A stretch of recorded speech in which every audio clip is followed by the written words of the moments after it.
हा महाराष्ट्र छत्रपती शिवाजी महाराज यांच्या पदस्पर्शाने पुनीत झालेला हा महाराष्ट्र आहे. आणि त्यांचे गुरु ते रामदास स्वामी, आणि रामदास स्वामींनी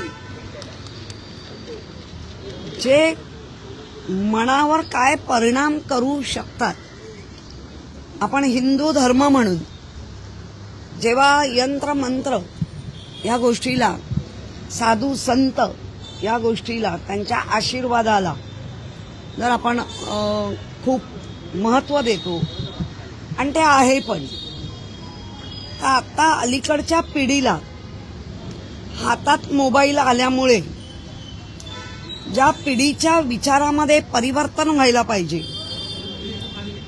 ते छोट्या छोट्या गोष्टींमुळे परिवर्तन होत होतं. मनाचे श्लोक हे आपल्या रामदास स्वामी समर्थांच्या लिखित असलेले ते मनाचे श्लोक आहेत. खरं म्हणजे मला आत्ता कळतंय आपल्या माध्यमातून की कुठेतरी कोणीतरी विरोध केलाय. खरं म्हणजे विरोध करायची गरजच नाही.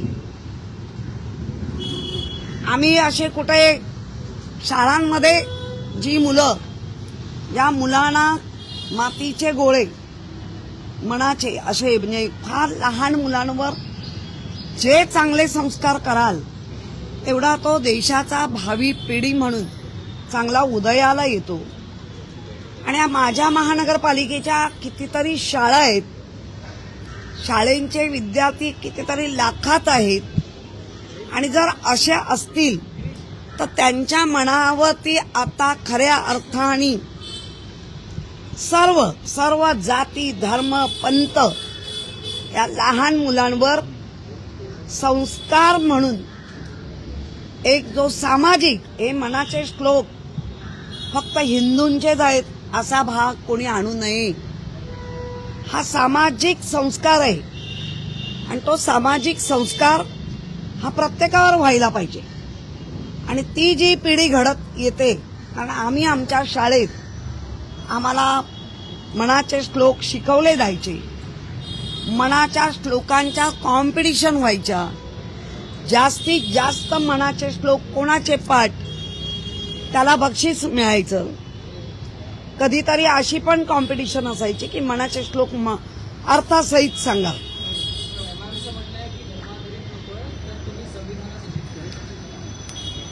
संविधानाचं बाबासाहेबांनी जेव्हा संविधान दिलं, आणि बाबासाहेबांचा जर आपण संपूर्ण लहानपण पाहायला गेलं तर मनाच्या श्लोकांचं बाबासाहेबांवर बऱ्यापैकी परिणाम दिसला.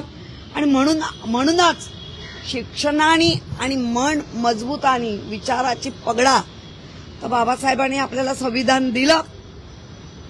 आणि बाबासाहेबांच्या संविधानामध्ये ज्याला खरं संविधान कळत असेल त्याला प्रत्येक ठिकाणी जरी वाक्यात हे नसली तरी त्या संविधानामध्ये चांगलं वर्तन करणारा नागरिक घडावा हेच दाखवत आहे. अधिकार दाखवत आहेत, अधिकाराबरोबर कर्तव्य दाखवली आहेत.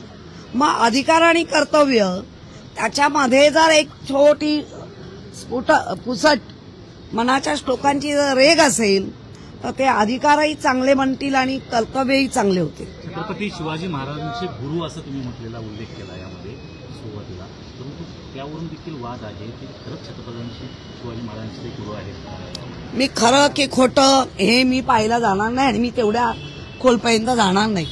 मला इतिहास बदलायचा नाहीये.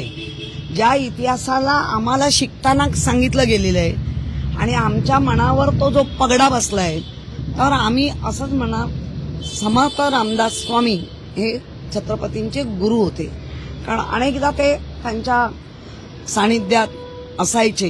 त्यामुळे ज्याने कोणी काही चांगली आज गुरु आपण बघतोय, कॅप्टन स्वरूपात पण गुरु बघितले, चांगला कोणी शिकवलं तर तो आपला गुरु. हा जो प्रस्ताव आहे तो केवळ महापालिका शाळांपुरता सीमित असावा अशी मागणी आहे का ज्या खासगी शाळा आहेत त्यांच्या देखील? नाही, महापालिका मुंबईमध्ये जेवढ्या शाळा आहेत, मग त्या खाजगी असतील, अनुदानित असतील, प्रायव्हेट असतील, त्यांनी सगळ्यांनी हा अभ्यासक्रम घ्यावा हेच म्हणणं असेल. कारण आत्ताच कालच एक कोर्टाचा मी निकाल ऐकला. कॉन्व्हेंट या ह्याच्यावरती कोर्टाने निकाल दिलाय.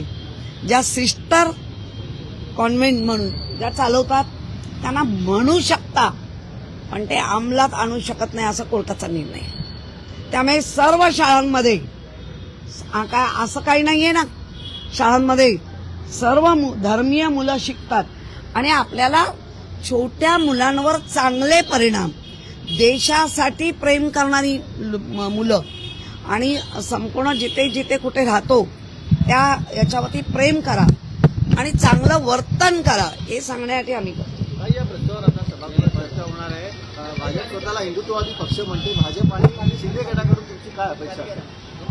नाही, मला मुळात ज्या गोष्टी मी मांडल्या त्या गोष्टीसाठी मी सर्व धर्मीय, हिंदू तर आम्ही आहोतच, पण आपल्या आजूबाजूला जी शाळेत मुलं असतात त्या सर्वांना या गोष्टीचं शिक्षण दिलं. कारण आपण मराठी कंपल्सरी केलंय सर्व शाळांमध्ये. तर सर्व शाळांमध्ये जर आमच्या महाराष्ट्रात मराठी कंपल्सरी आहे, तर आमच्या मुंबईतल्या सर्व शाळांमध्ये हा मनाच्या श्लोकाचा 15-20 मिनिटाचा जो पिरियड आहे तो घ्यावा आणि त्या शिकवावा. उच्चार चांगले होतात, स्मरणशक्ती वाढते. हे साधे साधे प्रयोग आहेत, ते आपल्या मुलांवर करावे आणि चांगला आदर्श नागरिक देशाचा घडवला पाहिजे. सत्ताधारी भाजपने काय अपेक्षा असेल तुमची असं भाजप सत्ताधारी आहे? सत्ताधारी भाजप जे अगदी सचिवालयातनं पास आणलंय हिंदुत्वाचा असं जर बघतंय, तर त्या हिंदुत्वाच्याच ह्याच्यावरती आपण बोलतोय. आम्ही मला नाही माहिती सत्ताधारी काय भूमिका आहे. सत्ताधारी भाजपच्या नगरसेवकांनी मांडलेला एक प्रस्ताव होता की शाळेमध्ये, महापालिकेच्या शाळेमध्ये योगा करायला हवा आहे, त्यालाच प्रशासनानं नकार दिला. तर तुमचा प्रस्ताव प्रशासन मान्य करेल का? नाही, प्रशासनाने योगा का नकार दिला, तर इतक्या लहान वयातल्या मुलांना त्यांची वाढ जी होत असते फिजिकली, ते कुठेतरी त्या वाढीला धोका पोचू शकतो असं माझं मत आहे. आपण शारीरिक वाढीसाठी नाही म्हणत आहे, आपण मानसिक वाढीचं, मानसिक संतुलन नीट राहावं मुलांचं त्याच्यासाठी. सत्ताधारी भाजपने बीएमसी मधील जे प्रशासकीय काळात 1000 कोटींचे काही टेंडर निघाले होते ते आता रद्द केलेले आहेत. यामध्ये 490 कोटींचा भायखळा प्राणी संग्रहालयाचं जे विस्ताराचं टेंडर आहे ते देखील रद्द केलं. जवळपास 1000 कोटींचं जे टेंडर आहे ते रद्द केलं. बरोबर आहे. भाजपच्याच आमदारांनी श्वेतपत्रिका मागितली आहे आणि त्या श्वेतपत्रिकेमध्ये जर असं आणि काय विसंगती काय आहे, टेंडर पाहिजे तेव्हा फ्लोट केले, पाहिजे तेव्हा मागे नेले असं नाही होणार. विसंगती काय होती, कसं आहे, का केली, कोणी केली, कुठल्या डिपार्टमेंटनी केली, कोणी त्यांना पत्रव्यवहार केले, सगळं आलं पाहिजे. श्वेतपत्रिका म्हणजे काय, तर मागणी कोणाची होती, पुरवठा कोण करत होता तेच आहे. त्याचबरोबर घराकडे ज्या महिला गेल्या होत्या त्यांच्यावर देखील आता कारवाई व्हावी अशा प्रकारची मागणी अरुण सामने या व्यक्तीने साहित्यिकेनं केलेली आहे. काय वाटतं? खरं म्हणजे ज्या महिला गेल्या त्यांना नेल्या होत्या का हे आधी बघा. आणि जे मंत्री गेले, सामने ताईंना मी म्हणे मागणी करतातच आहात, तर त्याच्यावर मंत्री महोदय गेले, आमदार गेले, त्यांच्यावर काय करणार तेही सांगा. इथून पुढे कुठल्याही महिला अशा बाबाकडे जाऊ नये. नाही, मुळामध्ये महिलांचं आपण पाहिलंय.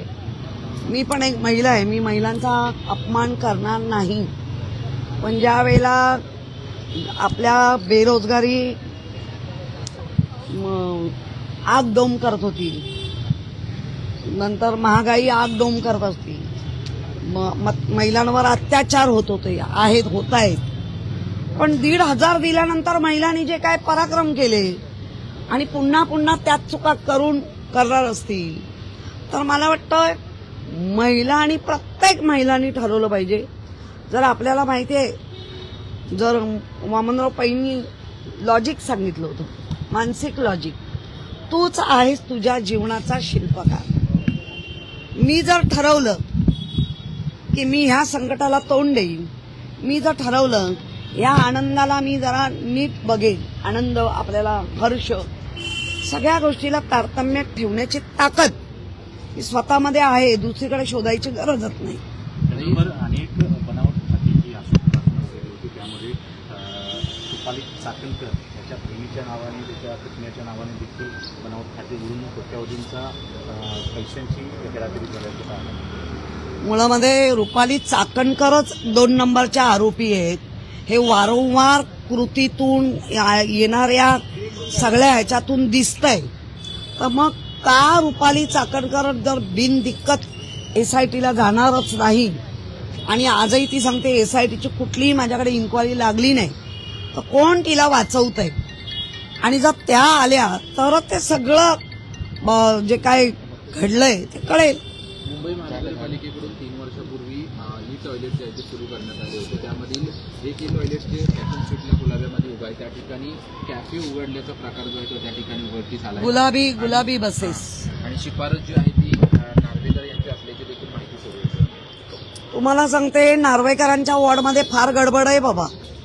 व्यायामशाळा, व्यायामाचे सगळे प्रकार घेतले आणि व्यायामाच्या ज्या जागेवर पाहिजे साहित्य ते कुठेच नाहीये.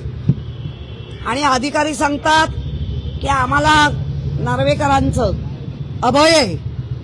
अशा पद्धतीने मुंबई रन करणारा अख्खा एकेका घरामध्ये 3 लोकप्रतिनिधी राहून अख्खा विभाग लुबाडण्याचा काम असं अधिकाऱ्यांच्या बोलण्यात तर दिसतंय. त्यामुळे त्याची इन्क्वायरी होणार. आणि ज्या पद्धतीने चाललंय, तुमचा प्रश्न काय होता? ते पिंक बसेस हे सगळं लाटायची काम आहे. तो जो टॉयलेट खरं म्हणजे तेही चुकीचं केलंय. आज आपण शिवाजी पार्कमध्ये जर पाहिलं तर तिथं कोण जात नाही, इतकी दुर्गंधी आणि घाण आहे. त्यामुळे व्यवस्था पहिली चांगली करा, लुबाडायचं काम कमी करा.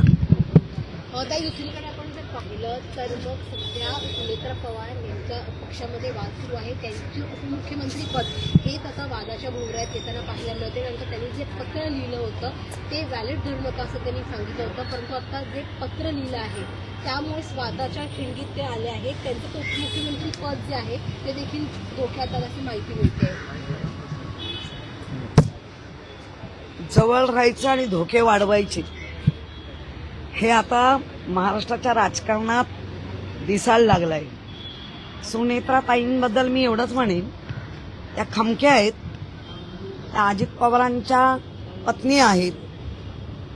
त्यांचं मोहिते पाटील या घराण्यात त्यांचा जन्म झालाय. राजकारण त्यांनी जन्मापासून पाहिलंय. त्यामुळे ते राजकारण कमी करतील आणि सामाजिक काम जास्त करतील. आणि ते करत असताना ज्यांना हे राजकारण हवंच आहे ते लोक त्यांना गोत्यात आणण्याचा नक्की प्रयत्न करतील. पण त्या प्रयत्नाला सुनेत्राताई योग्य पद्धतीने बाजूला करून, मी अजित पवारांची पत्नी, मी मोहिते पाटलांची मुलगी आणि पद्मसिंग पाटलांची बहीण अशा नात्यांनी ज्या गुंफल्या गेल्या आहेत, त्या नात्यांवरचे जे संस्कार आहेत ते नक्की राजकारणात चांगले ठोकून दाखवतील. शेवटचा प्रश्न, राहुरी आणि बारामती पोटनिवडणूक बिनविरोध होणार नाही. काँग्रेस त्यांचा उमेदवार देणार आहे. त्यांचं म्हणणं आहे की ही जी जागा आहे ती आता आम्ही लढू, महाविकास आघाडीशी चर्चा करू, परंतु आम्ही आमचे उमेदवार देऊ. त्यामुळे कुठे ना कुठेतरी सुनेत्रा पवार यांच्या विरोधात देखील आता काँग्रेस उमेदवार देण्यावर ठाम आहे. तुमचा पक्ष नाही, मुळामध्ये माझ्या पक्षाची भूमिका अजूनही प्रवक्ती जरी असली तरी आमच्यापर्यंत त्याची चर्चा नाही. त्यामुळे काय भूमिका असेल, पण आतापर्यंतचा आमचा इतिहास आहे की ज्याचे पती गेल्यानंतर त्या भूमिकेला म्हणजे त्या पत्नीला आम्ही सपोर्टच केलाय, असा आतापर्यंतचा इतिहास आहे. याच्यानंतरचं काय आहे ते आम्हाला योग्य वेळी जेव्हा कळेल तेव्हा तुमच्या समोर आम्ही सांगू.